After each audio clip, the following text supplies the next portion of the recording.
এবার আমি চিনিটা দিয়ে দিলাম, তেজপাতা দিয়ে দিলাম, শুকনো লঙ্কা দিয়ে দিলাম একটা,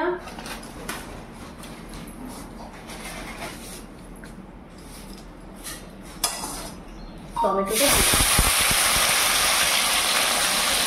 নুন দিয়ে দিলাম, তাহলে টমেটোগুলো তাড়াতাড়ি সেদ্ধ হয়ে যাবে।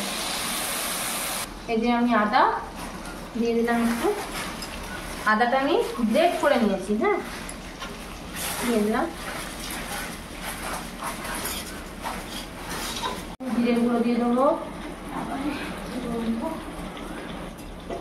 এর মধ্যে আমি হলুদ গুঁড়ো দিয়ে দেবো,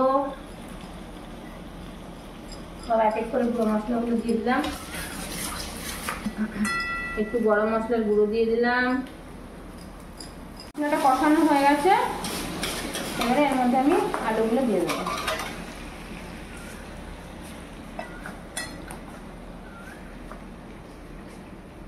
তিন চারটা আলু আমি একটু ভেঙে ভেঙে স্ম্যাশ করে দেবো, তাহলে গ্রেভিটা ভালো হবে।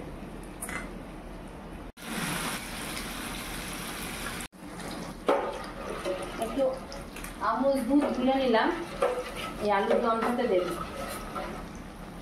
দিলে টেস্টটা খুব ভালো আসবে।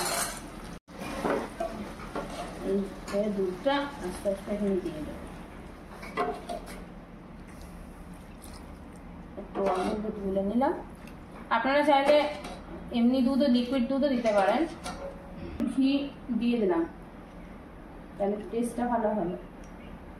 আলুর দমটা হয়ে গেল, আমি এবারে গ্যাসটা অফ করে দিলাম।